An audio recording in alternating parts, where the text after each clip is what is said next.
Genealogy Just Ask, our first webinar called Getting Started with Genealogy. And I'm Robin Foster, the owner of Genealogy Just Ask. If you want to know where all of our groups are, you see that's our on the screen, genealogyjustask.com. And you see my email, robinfoster@genealogyjustask.com. Now, this session is not very long, but it incorporates all the things that you should know when you start genealogy. So we'll go on.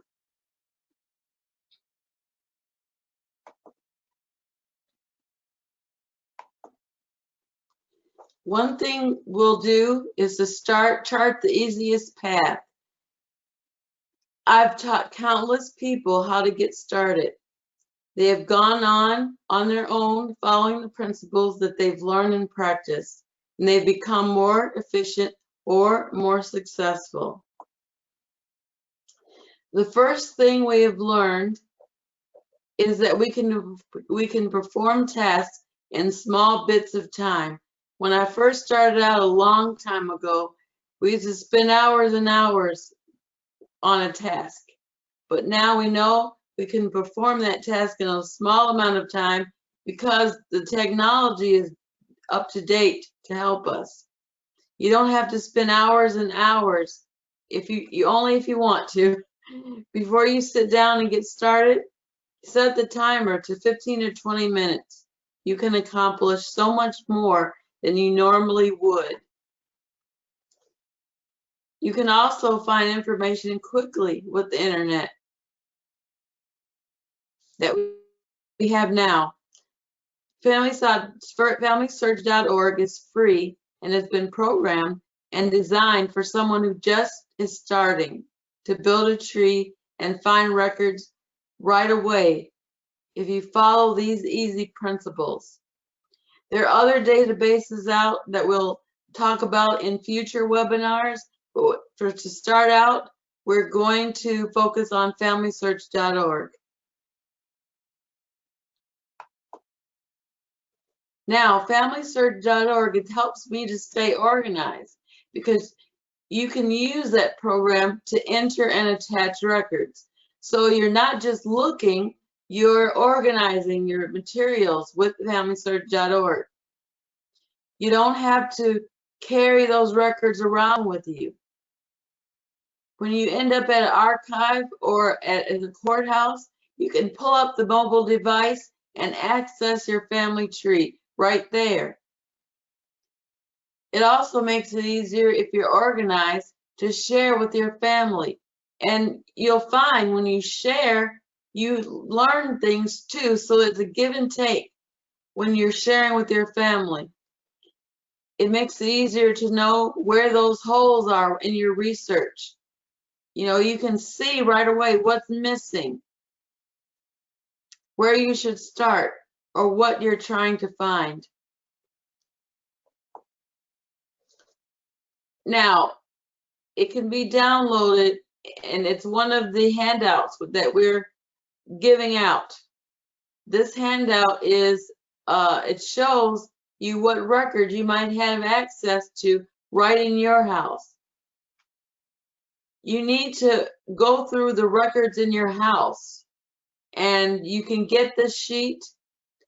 It's inside of the handouts.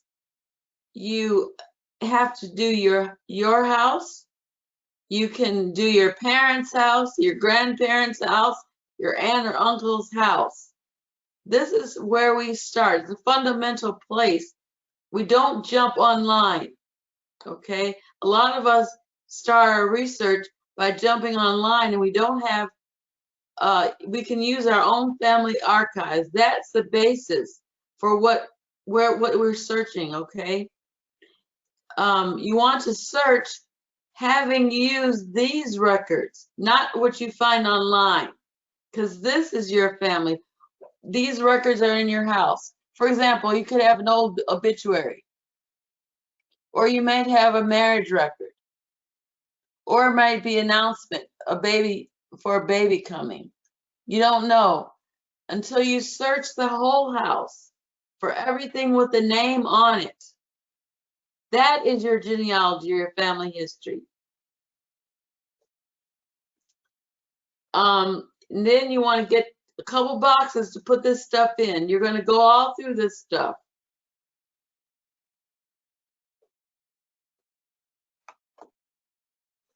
Now, talking about the tree at Family Search. To get on Family Search, if you've not been on there before, you go to familysearch.org. Then you will create an account. This is at the top right of your screen. You have the options to sign in or create an account. After you've done either sign in or create an account, you want to go to Family Tree, which is right on the screen. You click on that. Then there'll be a pop-up and there'll be a bunch of choices.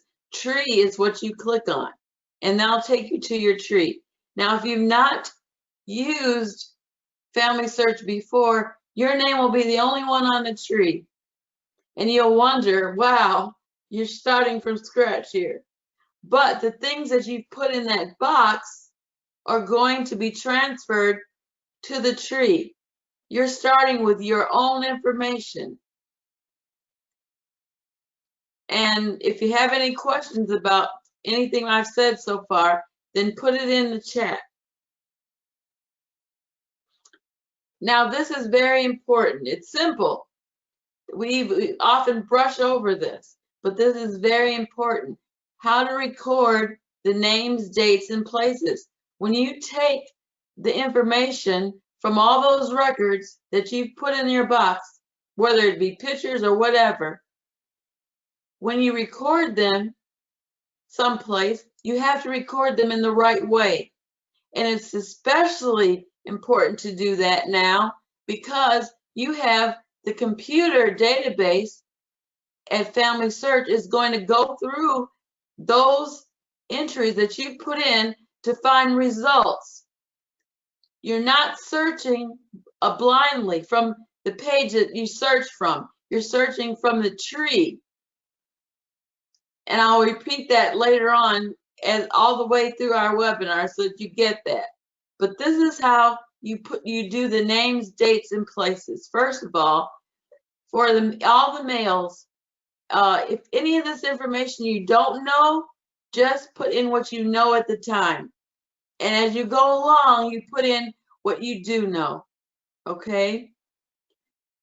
The males, you put in their first names, okay? All their first names. Then their last names, and if there's a suffix, like senior or junior, you can put that in.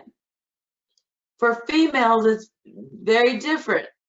You put in their first names, but then you put in their married last name. You don't record, I'm sorry, you put in their maiden last name. You don't record their married name when you put them into the database. Now, we do that across all genealogy or family history. So when they're recorded, they'll be recorded as having their maiden name. When you go in Family Search and you click on your ancestor and it's a female, it will search according to her maiden name. After you've searched that way, you click and edit and put in her married name. You find her in both places under both entries. That's very, very important. Now, for dates, we no longer in genealogy or family history write the dates that you normally see with the month, the day, and the year. The days are all written by the day of the month, and the year. So, for example, 14th of March, 1965. That is how we record the dates. Now, if any place that you don't know what a day is, a month, or even the year, you just leave it blank. And then when you find out for sure, you put it in. And the database will use that information to look for your person. You always remember that sometimes dates are not correct. So you have to put in a range. Okay? Now, this places is very important. You may be from any place in the world, or your ancestors. They may have recorded, for example, their county as a county, but they may be recording the parish because they live in where the level of the government for that is parish. It's very important that you have each level of government documented, and you put that in Family Search. Now, the reason why is under city, county, state, and country, you have different records. The city has records, or the county and parish has different records. The state recorded different records. The country has different records. So you can find different record type for each level of government. And that's what you have to pay attention to. Now, I want to show you where I am, let's see, on my tree.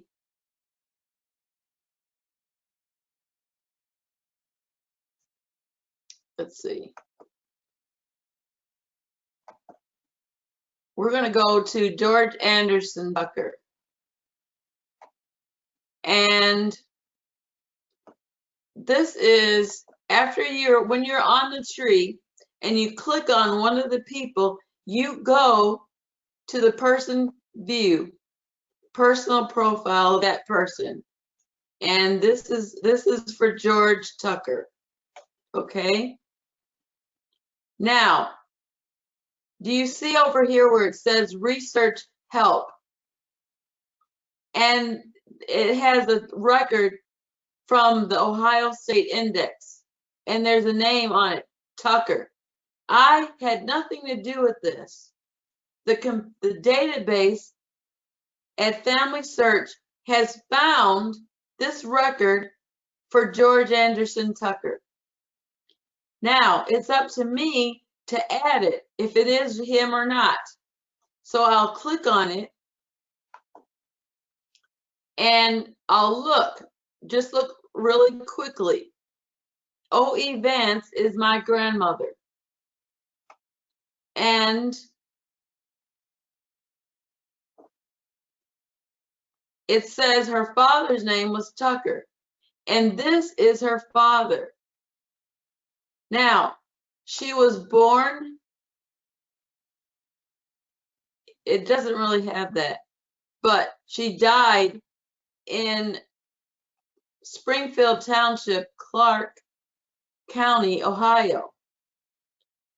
She was 90 years old. This is her. Okay. So what I do is I review that record.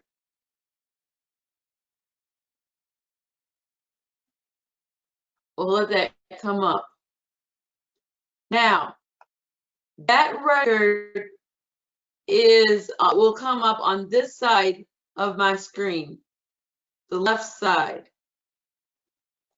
My family tree is on the right. Let it come up and you'll see. Takes a little minute because I'm on GoToMeeting software. Okay, we've got the record, the Ohio State Index, and his last name was on the index. His wife's name was Chick. And Otis is my grandmother. Right here. This is the record from that Family Search brought in. Now, it says to compare, let's do one here. George Anderson Tucker. That's my tree from Fish Dam Union, South Carolina, United States. So I say that this is the same person. It doesn't have her father's information all over here. I've got a lot more information, but I want to save this because it mentions him. I'm going to uncheck name because we're not complete over here. Then I'll click on attach. So now in the sources, it's changed now. If I go look under Anderson Tucker, it will have this record, and it's forever part of my tree. Now I could go and do my great grandmother also. It just has a last name Chick, and then I attach. And so this record has been attached. Okay. And if I want to check it out, let's go back to George Anderson Tucker, where I was in the very beginning.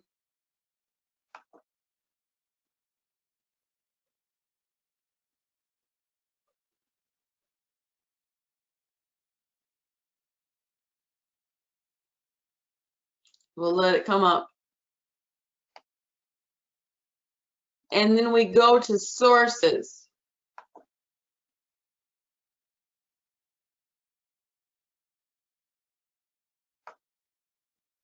And this source is the one that I just added, 1996 Tucker, and entry for Otis and Advance, the Ohio Death Index. Here's the source.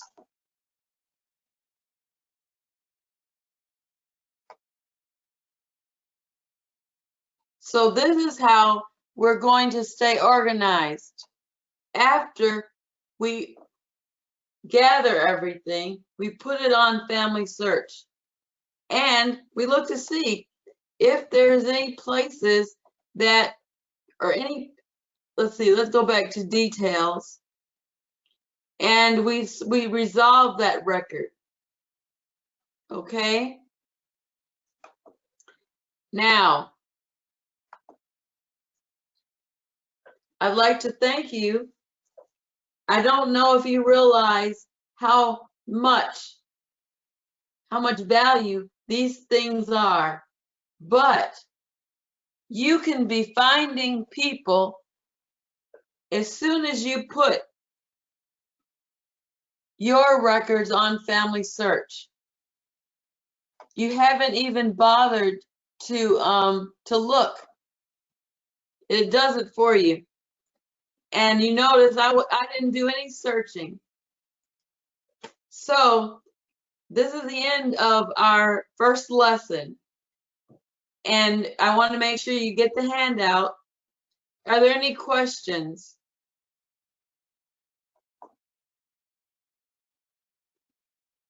I don't see any. So I'd like to thank you for joining this webinar, and we'll see you next time. Okay, bye.